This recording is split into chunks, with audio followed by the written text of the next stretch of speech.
So hey guys, welcome to Appalachia's Homestead. Welcome back to the channel.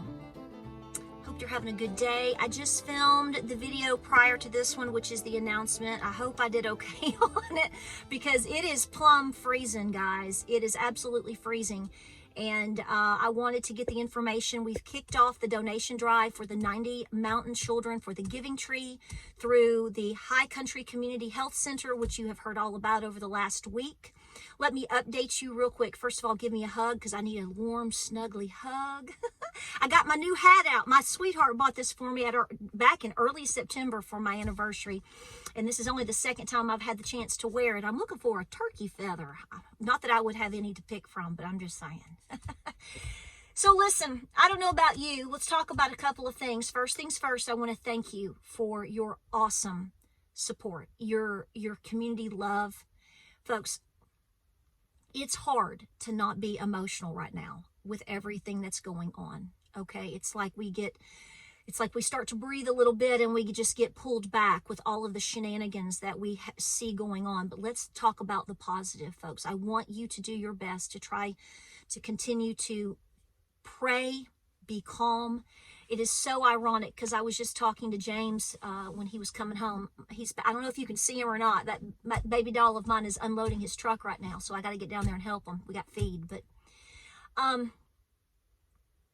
I just think that you're being insulted every single day of your life right now, and I know it's hard to keep it together sometimes. Okay, I get that, and like I said in the video, which we were talking about, is the one I made the other day, talking about how North Carolina has the patience of Job, especially when you see the things that we're seeing today and yesterday into today. 275 million more going to Ukraine. This is why that sign that down by the McDonald's in Newland exists. You've seen it. I'll post it again if you need to see it.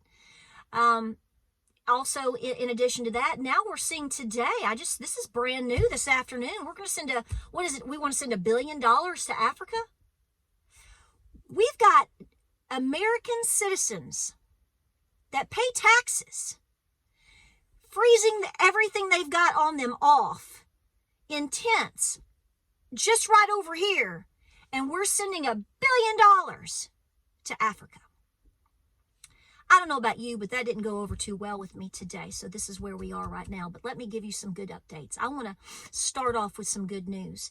So I have been back and forth today on the phone with Newland, with my cousin, with the facility, with the HR. We've been talking about all the things. And I just want to give you an update. I'm going to tell you exactly what they told me in terms of your donations. At this time, because I asked them, I said, I have an idea of how many buddy heaters you all have gotten based upon reading your comments and all of that. I'm assuming it's a couple hundred. And they said, oh no. All of the items that were donated the day or two before Thanksgiving, well, that stuff's long gone. Okay. And donations started flowing in through the Postal Service yesterday. Okay. Postal Service, or the post office, UPS, FedEx, you name it. I was told just a couple of hours ago that, and they send pictures. I told them to send pictures, video, whatever they can send, and I'll be going back obviously at some point, but it may not look the way it does today or tomorrow, depending on what time frame I can get over there before Christmas, if I can get over there. Unpacked, stacked today. You got 1,000 heaters, just buddy heaters alone. Okay, that's not all the other stuff. And then she said, based upon the 48 pallets of items and boxes that we know are at the post office today, that we're having to bring in and they're bringing and we're doing all this, all of them on the phone, FaceTime, not just cousin Julia, attention Julia, They are guesstimating that they easily have up to 2,000 buddy heaters. You did this. You did this. If you're shedding a tear, shed it. If you need a hug, bring it, because you did this. This is just the buddy heaters. This isn't talking about the propane, the canisters. The stove tops are endless. The tents, the sleeping bags, all of these items, that the attachments for the larger propane, the filters, all of that stuff, you are doing it.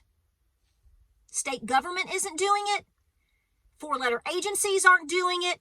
Federal government isn't doing it. You should be so proud of yourself. You are making a difference and you are saving lives. And I don't say that lightly, because that's exactly what you are doing. So now we are moving into, just real quick, I had the video up prior to this. I hope it turned out all right. I was freezing. I'm still freezing. We have 90 children at this time. It could grow, actually. That's the number. They're still taking names, but she said we're pretty sure we're going to be at 90. If we go a little over, we'll take care of it. But as of this moment, you have 90 children. If you want to refer to more information, look at the video prior to this, and it will tell you all the information you need to know. I will put the link down below as well. If you just want to donate $1 today, I encourage you to please do so. Do what works best for you. I know this is the time of year where people are busy and they have a budget, or they have things they're already donating to. No pressure. But if you want to make a difference for 90 plus mountain children right now in the Newland area, but not just Newland, it could be in Boone, it could be whoever they find that has a need, even into Tennessee. Mountain City, Trade, Tennessee, all of these areas that have been devastated by Helene, they are trying to help out. There's no discrimination here. It's absolutely who needs the help. So I hope that you check it out. And this video right now is to tell you about that again, but also to remind you and to let you know. I can feel, just by my own emotion itself, I can feel the anger, the insult that you feel today, because you're watching your fellow American citizens absolutely just being tossed to the wolves, folks. That is what's happening. And again, it is because of people like you that are making the difference to pull them back. We have to be the ones to step up to give hope. Because here's the bottom line, regardless of where you live, what color you are, how you voted, we can all be subjected to this type of devastation at any given time. Look at Ohio. Look at Hawaii. Look at Maui. Now look at several regions of Appalachia, Georgia, Florida. Don't think it won't happen to you. And nobody cares about who you voted for or what you believe. It's about where are you and why. We've talked about this a little bit. But when I see this administration on its way out and all the things that they have done just in the last 48 hours, I'm going to tell you right now, the things that they do are first and foremost, in my personal opinion, question mark, question mark. I always say that because I always like to have things posed as a question. But you know what? At this point, I'm just going to say it. They're self-serving with your money. Government doesn't make money. They just take money. So, yes, it should be Americans first. Why isn't it? You're kind of hard to run through the washing machine, I think. What do you think? Question mark, is that fair? So it's a self-serving purpose, always has been. But then when you look at the level of devastation, when you look at really, truly, honestly, what the economy truly is. Folks, I don't know about you, but I get a little pissed off. I'm just going to be honest. And it absolutely amazes me how so many people have kept their tempers as cool as they have. And I want to thank you for doing that, because when you are able to do that, like all of these folks that are devastated in these regions, and they're watching their wives and children get, first of all, let's go over this. Their homes are gone. Their homes are condemned. Their land is ruined at this time. They may have lost a loved one, even if it's just a pet dog. They've lost livestock. They've lost their communities.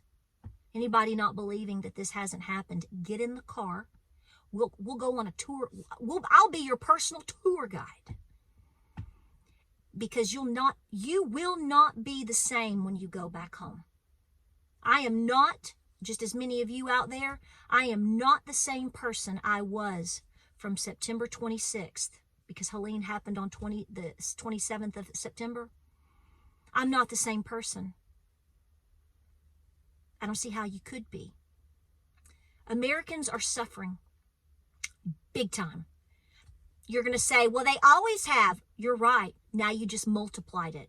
And still yet, where is the help? Where is all the money and help? All that I've ever seen is from the good hearts. If there has been help that truly has been provided, making a difference anywhere that we've been over the last 2+ months, it is because of people like you that have showed up and showed out, because you felt the call and the need to, and the want to help your fellow Americans.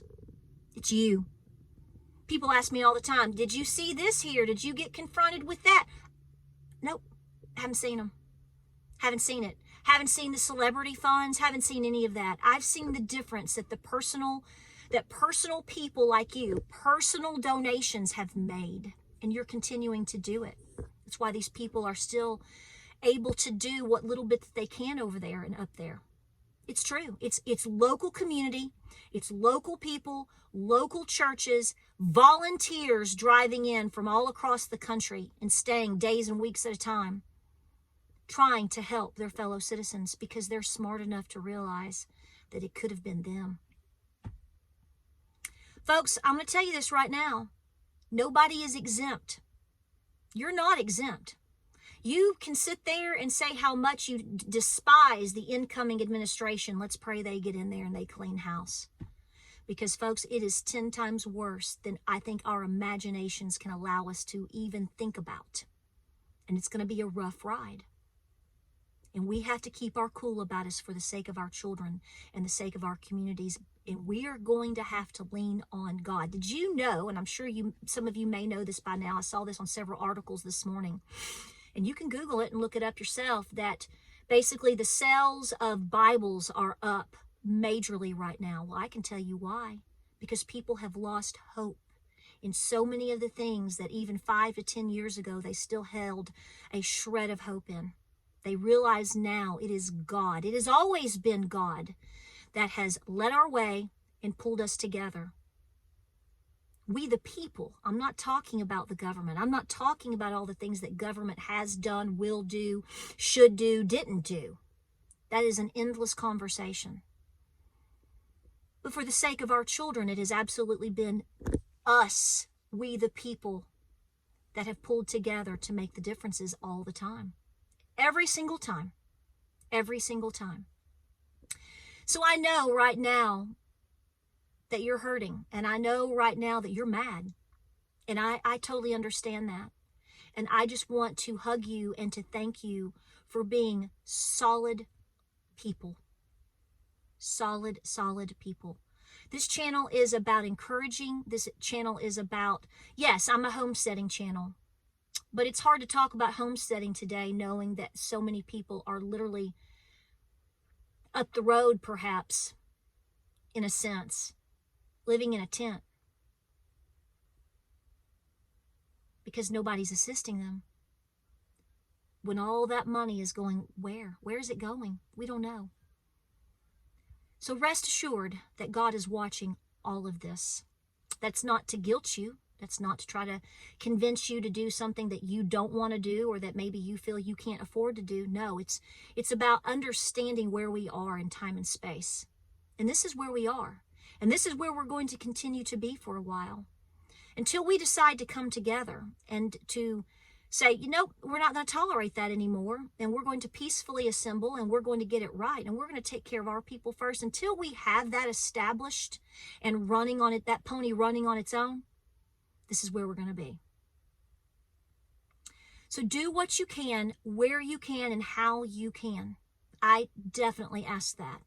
If all it is a prayer every day for the folks that are living through hell right now, and for all the ones that are sacrificing to do whatever they can do to help and assist all of these folks, veterans, the elderly, families, babies.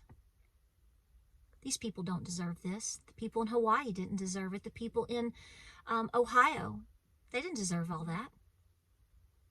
No. And where's the help? What's going on? What's going on? So yes, I hate to say it. There, a lot of the things that we can get upset about, you know, you have to pull yourself back and go, this is simply a self-serving moment for these people. Very true. But I can't help but think on the side that it's a little bit of a form of punishment. How can it not be? How can anybody in their right mind and in having a good place, any small little spot in their heart, how on God's green earth can you sit around and excuse the things that are happening? Those people don't have a soul. Why, I sat and watched somebody yesterday defending the pardoned one, making an excuse for that slime ball in terms of him not filling out his gun application correctly because, oh, he has a substance abuse problem. But at the same time, that same person will make videos complaining about gun control, how we should have more gun control and how we shouldn't have guns. And what about the children in school and the gun control? Well, if you're all for gun control and sticking with the status quo of making sure that crazy people don't get guns, maybe you should start with the pardoned one. Hypocrite. People will make excuses for anything. And all the while, the good-hearted people get ran over and dragged through the mud, now don't they? It's hard to keep your temper in check, isn't it? I understand. But we must, and we must pray. That doesn't make us cowards. That doesn't make us pushovers. That makes us smart right now. Right now, the goal is to help and save people. Help is not coming to help them, and help is not coming to help you when it happens to you. This is why I continue to press you to do the things you need to do as best you can to prepare your homes. Get your finances in check. Know who your circle is. Make sure that loyalty circle is tight. Know who your people are. Know who you could depend on if you need to. And the more prepared that you are, the better the outcome is most likely going to be for at least you and your community around you. You will be able to help others first. That is how we and so many of you were able to show up first and help our fellow Americans when Helene hit, because we were ready. Don't ever, ever let anyone talk you out of being prepared. Because you are the ones that are saving the day. You are the ones helping save literal lives as I am making this video. Because nobody wants to sit around in a tent in 9-degree weather unless they absolutely are forced to. And when you feel like you can't go to a hotel, even if it was provided, because you're afraid that when you come back, that land that has been in your family for generations is no longer going to be yours. Yeah, you're going to stay in a tent. And you're going to take the risk. That's what mountain people do. They hold their own. But let's not deny the fact that they need help. And the fact that anybody would support our tax dollars going anywhere else but to Americans first at this point. Name any country, name any organization. I stand right next to you because that's where I am. It is time to take back our country peacefully and to take care of our Americans first. That is the agenda that we should all be supporting right now because, like I said, don't ever think that it can't happen to you. And when it does, the level of betrayal that you're going to feel by believing into all of these voices and these demonic spirits that have lied. They've lied. They've lied. And let me say this. We are watching. We know who we voted for. We know who we support. We also know at this point a lot of things could be talk. Everyone that is put into a position of leadership should always be held accountable when it comes to the safety and the health of our citizens. This is our country. This is your country. This is your children's future that I speak of. So yes, we watch. Guys, stay as calm as you can. Keep it together. We're going to help our folks. Please check out the link to help these 90 plus children if possible. Do what you can, when and how you can. If you have another organization that you're already donating to, or you've already donated, God bless you, God love you, give me a hug and thank you. I'm going to be the first one to put the money in on that link. I guarantee you. I want to make sure that I step up to the plate just as much as I'm asking you to today. Keep it together. Keep preparing. Try your best to provide the best Christmas that you can spiritually and emotionally for all the folks around you, because folks, people are hurting. And we want to keep folks together and give a shred of hope. Pray, prepare, and be peaceful. These are trying times. If you're ever at a moment of doubt, go to that Bible and open it up. Start reading the book of Luke, all 24 chapters, the Gospel of Luke, the 24 chapters, perfect for this month as we enter into the true Christmas spirit and holiday time. I love you guys. I really honestly do. And I thank you so much for your support. I can never thank it enough. I can never thank your support and you, your family, enough. You have shown up, you heard the call, and you are showing out. Thank God for people like you. I love you. Stay cool, and I'll see you on the next video.